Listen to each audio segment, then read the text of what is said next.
How the fuck's it going, everyone? Back today with another video and another kind of top 10 sort of thing here. This has been one that I've been kind of formulating for a little bit.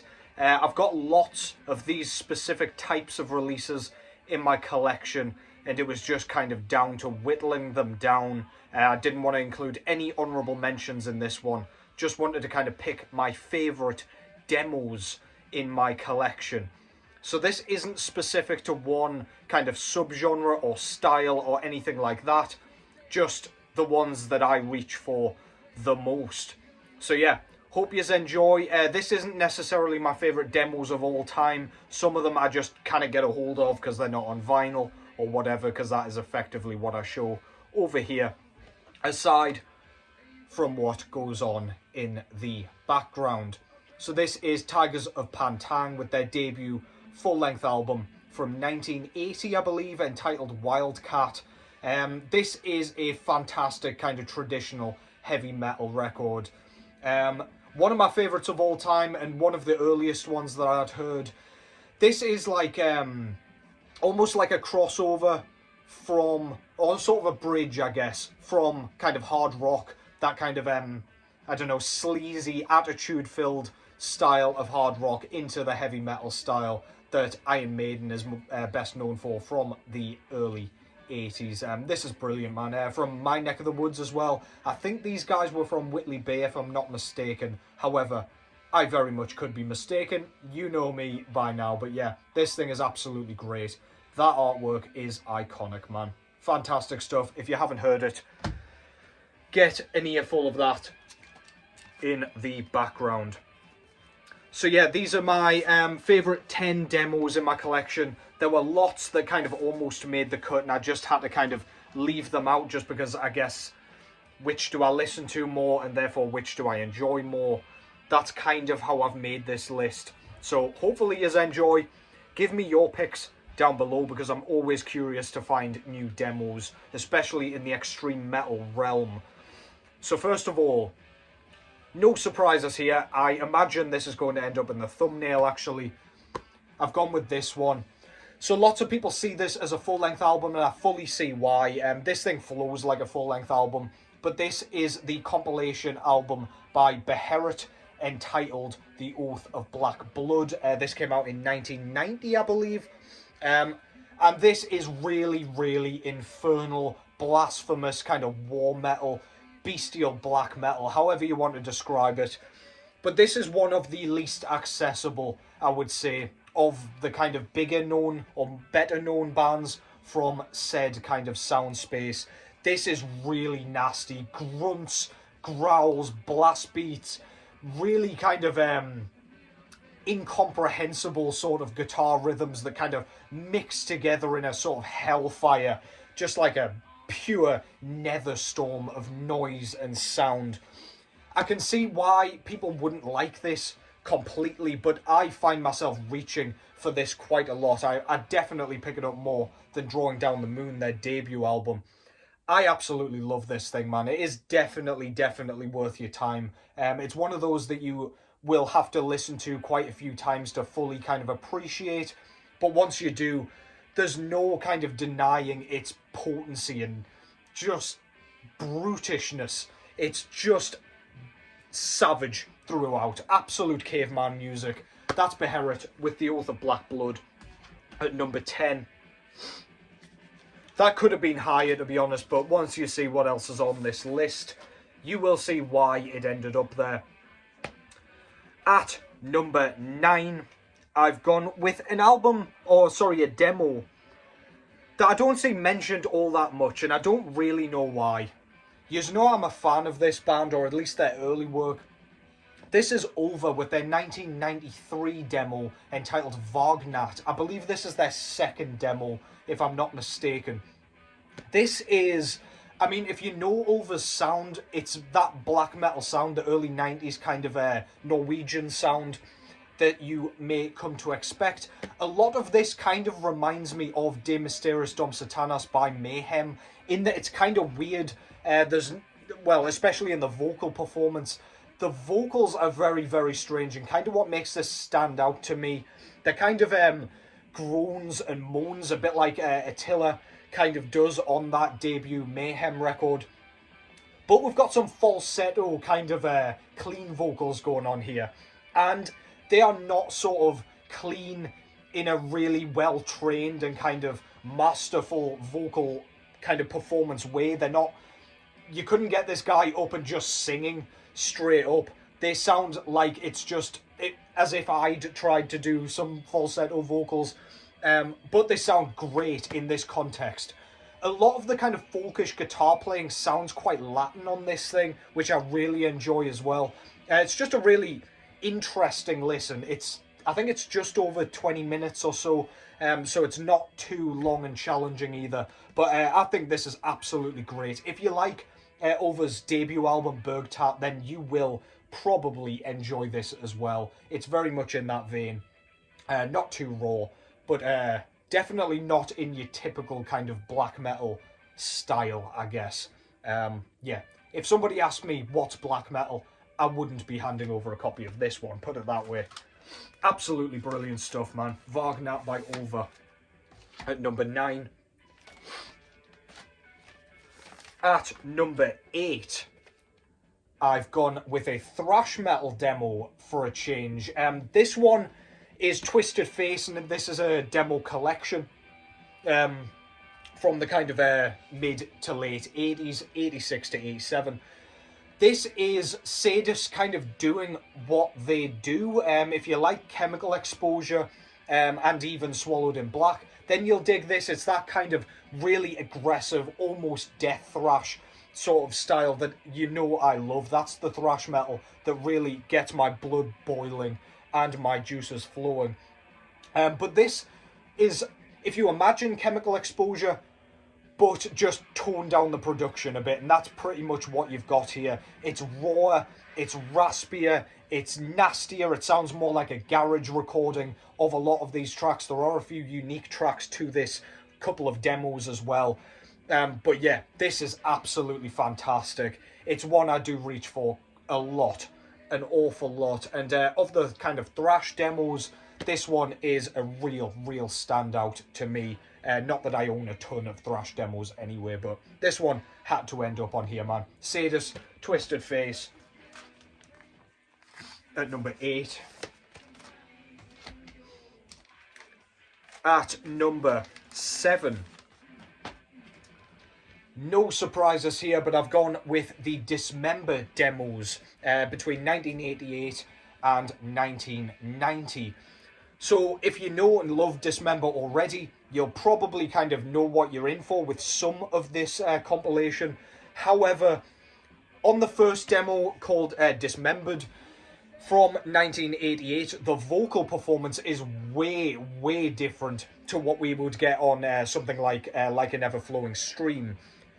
A modern kind of example of how this would sound is a band like Necro Wretch out of France. The vocals are kind of really piercing and like venomous sounding on that demo, and I love that, man. It sounds so unique and so cool, but we've still got that kind of Swedish death metal sound, the Stockholm sound that we all know and love at this point. This is a great collection and a really nice sort of I don't know, you see the contrast and you see the evolution of this band's sound as they get closer and closer to their debut album.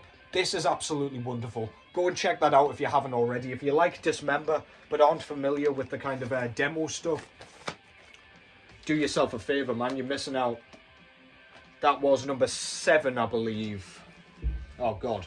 Was it? Yes, it was. Jesus Christ, I've lost count already. Your boy can't count. What can I say? At number 6, I've gone with this one. So this is Putri Faction with their 1989 demo entitled Painful Death. Now, I only discovered this one fairly recently. I think J-Dog was talking about this one, and it just had me hooked immediately as soon as I heard it. The vocals are a huge selling point of this one for me. It's only about 10 minutes in length, if not below the 10-minute mark. The vocals are just completely unlike anything I've ever heard. The scream that they open the first track, Severing Flesh, with is absurd. It doesn't sound human. It sounds like it came out of the sewers or something like that. It just sounds like some sort of hideous, malformed creature is like gurgling in pools of like fecal matter. It's utterly grotesque. Great riffs on this. This is like a Grave side project from the late 80s. So if you like the Swedish sound, you'll dig it, I imagine. But yeah, the vocals are the selling point for me on this one. But we've got a really, really cool kind of conglomeration of riff work and everything. Really catchy, really memorable. It's only 3 tracks in length. This is a Reek of Death Records bootleg as well, with the same tracks on each side. But yeah, great listening experience, man. That's number 6. At 10 minutes in length, getting at number 6 is outrageous. It kind of tells you what the quality is like.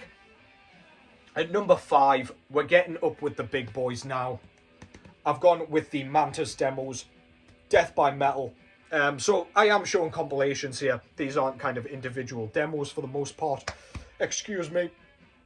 This is pre-Death, of course. We've got a few iconic tracks from Death with a few different kind of versions of each track. We've got a couple of rehearsals, or at least a couple of recordings. So yeah, we've got tracks like Evil Dead, Death by Metal, Power of Darkness.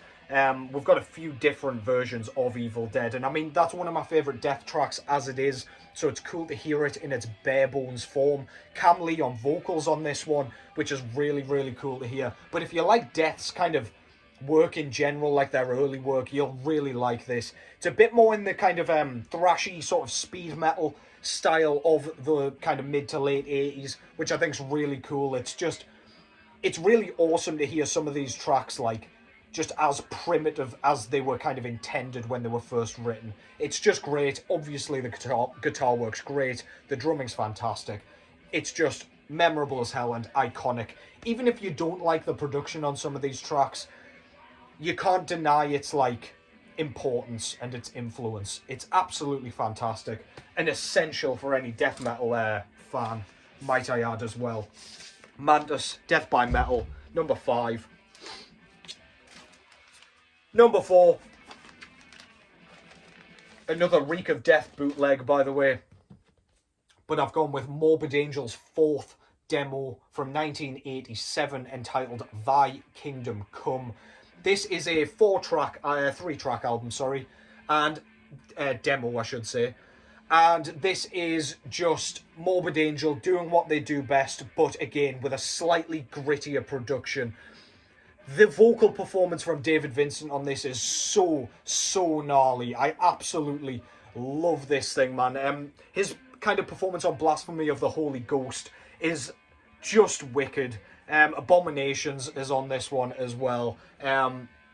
Just his like delivery and enunciation of certain words on this specific kind of version is just, it's like hair-raisingly cool. It's the kind of thing that gives you chills. It's genius at work, really, to be honest. Before Dave got his cowboy hats and all that fucking, well, shit, basically. I was going to say good shit, but let's be honest, we don't want any of that over here. This is absolutely fantastic. Just love it. It's such an easy listen as well. This is like similar to the Putri Faction one. It's like the same tracks on both sides. 12-inch demo. Absolutely fantastic. Love that thing, man. Thy Kingdom Come by Morbid Angel at number 4. Top 3 now. And I'm wondering if you can guess what any of these are before I actually say them. If you know me at all, you would have known this was coming up at some point. Number 3, I've gone with Tang with their demo compilation Tumultuous Travellings and Panoramic Twilight. So, this, before there was Blood Incantation, there was kind of Time Ghoul doing that cosmic death metal thing. This is so unique, even to this day. Even Blood Incantation doesn't really sound like this. You can just kind of hear where they got some of their influence, I guess, and some of their ideas for their overall sound whether they knew it or not. This is quite thrashy, but it's very kind of muddy sounding as well. The drums are so like, I don't know, again, you've got that garage band sound, so kind of reverberating all throughout. The vocals can range from like grunts and growls to like almost spoken word at times, which is really awesome. The lyricism is phenomenal. It absolutely slurps you in to its kind of a cosmic, spacey theme. It's just got some great riffs going on. The leads are used in an interstellar sort of way, similar to how Blood Incantation incorporate theirs into their work. It just like not a bit of space is wasted in this kind of overall soundscape. It's absolutely wonderful. Cosmic Death Metal, Time Ghoul, Tumultuous Travelings, and Panoramic Twilight. A wonderful couple of demos, and such a shame the band stopped where they did. They didn't release a full length, unfortunately, but at least we were left with that. And that leaves the top two, both of which are Swedish. So the first one I've got here is Morbid with Dismember Moon. So this also came out in 1987 off the top of the dome, and Dead, famous for mayhem and indeed his unfortunate suicide, does vocals on this one. LG Petrov of Entombed does drums on this one. This is a really creepy sort of black and death metal sort of thing, but it's got like the death metal elements are in that Stockholm style. Really quite well produced for a demo, I would argue. Dead's vocals are really croaky and weird and evil sounding. They just sound like they've got not a bit of like good in them. It's just pure malice, malevolence and wickedness, which I love. It's almost whispered, which is really just eerie. Drum sounds awesome. We've got a really weird kind of almost outro on Disgusting Semler, which is the final proper track, which is like it's almost like a nursery rhyme type thing that Dead's doing with like a falsetto style, which is just so bizarre, but it doesn't come across as corny or like comical at all. It's just weird and like, what the fuck am I listening to? It's brilliant. If you like Swedish death metal, you'll dig this, but with a slightly darker edge, bit more reverb, bit more atmosphere. It's absolutely wonderful, man. That's Morbid with Dismember Moon. And that only leaves one, which is the king of my demos in my collection, as far as I'm concerned. From Sweden also featuring LG Petrov, this time on vocals. We've got Nihilist with Carn Leftovers. This is pre-Entombed, and yeah, you know exactly what you're getting here. The tracks are kind of, a lot of the tracks are what turned up on the debut full-length album from Entombed, but just again in a more bare-bones style. Production is wonderful. Love the guitar sound with the production. It's got like a almost crackly sort of feeling to it. You can hear every note being plucked with that nasty sort of HM2 sound, which is absolutely fantastic. LG Petrov sounds as great as he did on that opening album for Entombed. It's just, it basically is Entombed, but just watered down in the sense of production, but in the best possible way. It's gritty, it's nasty, it's face scrunching, and it's just wizardry in Swedish death metal form. That's Nihilist at number one. Probably not too surprising for most of you, given what I tend to show on this channel, but regardless, this is my favourite demo. It's the one, or favourite demo compilation, I should say, and definitely the one I reach for the most in my entire collection. So yeah, that's Nihilist, Carn Leftovers. And that concludes that. I rattled through that quicker than I was expecting, thankfully, because I could have rambled all day, knowing me, about those particular releases, because they're all fantastic. Let me know if you found anything through that. I don't know kind of how popular some of these are and things like that, but just for me, these are staples, ones I'm listening to the most. I'll do another video just kind of showing demos in general, where I'll show a few of the other ones that like didn't quite make the cut and would have ended up in honourable mention territory. But yeah, that concludes that. Thank you very much for watching. Take care as always, and I'll catch yous in the next one.